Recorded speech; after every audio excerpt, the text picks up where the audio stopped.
Bravo! Andrea Putkaradze. დილან შვიდობისა, მოდი ჩვენთან. დიდი მადლობა, რომ ესე დაგვატყვე დილიდან და გადმოდი ახლა ჩვენთან. საოცარი ემოციები მოიტანე ჩვენამდე. მადლობა შენ ამისთვის. საოცარი ბიჭი ხარ. გარდა იმისა, რომ ძალიან გვასახელა ანდრიამ და ვამაყობთ მთელი საქართველოს მისით, ანდრია არის ნიჭიერესი ახალგაზრდა მომღერალი, რომლითაც მართლაც არა მხოლოდ საქართველოს, არამედ აი ამ ნიჭით ამაყობს ამასაკში 11 წლის არის ანდრია, 12-ის გავხდებიო მალეო.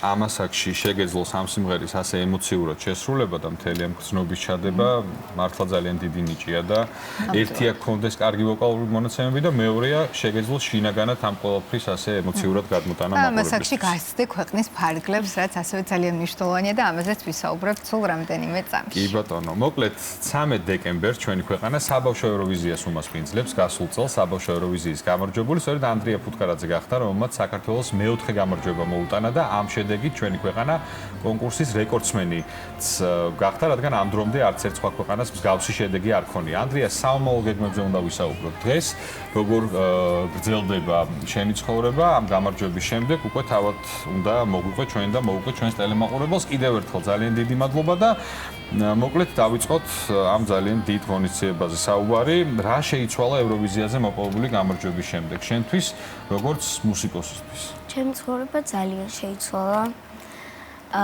უფრო დაკავებული გავხდი ვიდრე ადრე. მიწვევენ ბევრ კონცერტებზე, ტელევიზიებში, რაც ძალიან მახარებს და ძალიან სიამოვნებს. ქუჩაში რო გავდივარ, ძალიან ბევრი ადამიანი ცნობს, მიიღებენ ფოტოებს იღებენ ჩემთან და მეუბნებიან, რომ ღირსეული გამარჯვებული ვარ, რაც ძალიან მახარებს. ნამდვილად ასეა. საქართველოსთვის გამორჩეული იქნება ის საბავშვო ევროვიზია, რომელიც წელს გაიმართება, იმიტომ რომ ჩატარდება ჩვენთან, რადგან სწორედ შენ მოუტანე ჩვენს ქვეყანას ეს გამარჯვება, კიდევ ერთხელ გილოცავ შენ და ულოცავ ჩვენს ქვეყანას.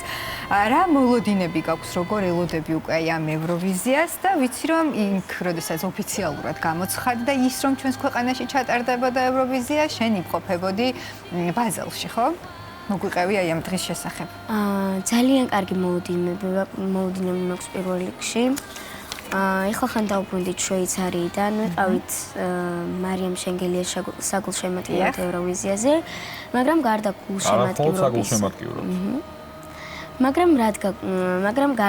გულშემატკივრობისა, ჩვენ ოფიციალურად გავიგეთ, რომ საბავშვო ევროვიზია საქართველოში ჩატარდება 13 დეკემბერს. არის ძალიან დიდი სამზადისი. ბევრი აქტივობა მზადდება. ასევე ემთხვევა საახალწლო პერიოდი და ალბათ ორმაგად სასიამოვნო და გასახარებელი იქნება ეს ყველაფერი. შენც მიიღებ მონაწილეობას, თუმცა არა როგორც კონკურსანტი, შენი მონაწილეობაც იქნება, ხო? 13 დეკემბერს აი ამ გრანდიოზულ შოუზე. ანდრია, იცი რა მაინტერესებს? შენ ბაზელშიც მარიამაც აღნიშნა, რომ წარსდექი ძალიან დიდი პუბლიკის წინაშე. ეს რამდენად დიდი გამოცდილება იყო შენთვის, როგორც მუსიკოსთვის, ამასაკში, ამ ხელა აუდიტორიის წინაშე გამოხვიდე და ესე ამაყად შეასრულო შენი სიმღერა. ძალიან კარგი შეგრძნება იყო, რა თქმა უნდა, ნერვიულობდი, მაგრამ როგორც კი სცენას დავდექი, საერთოდ მომეხსნა ის ნერვიულობა და აი ძალიან მაგარი გრძნობა იყო ამდენი ხალხის წინაშე რომ ყვეროდი. აქტიური მუსიკალური ცხოვრება გაქვს. როგორია შენი გეგმები თუ მუშაობ ახალ სიმღერაზე? ახალი სიმღერა ჯერჯერობით არა, მაგრამ ჩემი ერთ-ერთი სამოულ გეგმა არის ესეთი ევროვიზიის შემდეგ მიმიწვიეს პოლონეთში ერთ-ერთ კონკურსზე, როგორც საპატიო სტუმარი. ვიმღერებ 3 სიმღერას კონკურსის გახსნაზე, გალა კონცერტზე, სადაც უკვე იქნება დაჯილდოვება და იგეგმება ქართული კულტურის დღეები, სადაც ევროპელებს გავასინჯებთ ქართულ სამზარეულოს, ვანახებთ ქართულ ცეკვებს, სიმღერებს და მანდაც ვღერი. ანუ ქართული სიმღერებით იქნება შენი რეპერტუარი შემდგარი, რაც ორმაგად სასიამოვნო, როცა საქართველოს წარდგენა მოხდება ამ მხრივ. ასევე ჩემი სტუდიის ბავშვები მომყვებიან, ზღვის შვილები, ისინი როგორც კონკურსანტები და მინდა რომ ძალიან დიდი წარმატება უსვრო მათ. ანდრია, შენს ასაკში ყველა მომღერალი უცნებობს რაღაცაზე. ზოგს სურს რომ საყვარელ მომღერალთან ერთად ჩაწეროს დუეტი, ზოგს უბრალოდ რაღაც განსაკუთრებულ საკონცერტო დარბაზში სურს თავისი სოლო კონცერტის გამართვა. შენი ოცნება რა არის? რაზე ოცნებობ? ოცნებობდი რომ ძალიან დიდ აუდიტორიის წინაშე მემღერა და ამიხდა კიდეც ეს ოცნება. და რავი. მაშინ მეორე ოცნება რა არის ესეც გითხარ. ერთი აიხდინე. ყავს ისეთი გამორჩეული მუსიკოსი, ვისთან ერთადაც გინდა რომ შედგეს შენი თანამშრომლობა, კოლაბორაცია? ეს გამორჩეული არ მყავს, მაგრამ მიყვარს ბევრი. მე დარწმუნებულია ძალიან დიდია და დროც ბევრია რომ აი ნელ-ნელა ეს შენი ოცნებები ყველაფერი აიხდინო.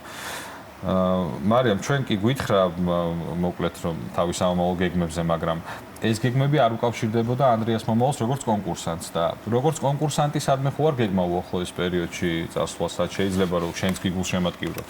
გარდა იმისა, რომ მიწვეული ხარ პოლონეთში, ოღონდ არა როგორც კონკურსანტი.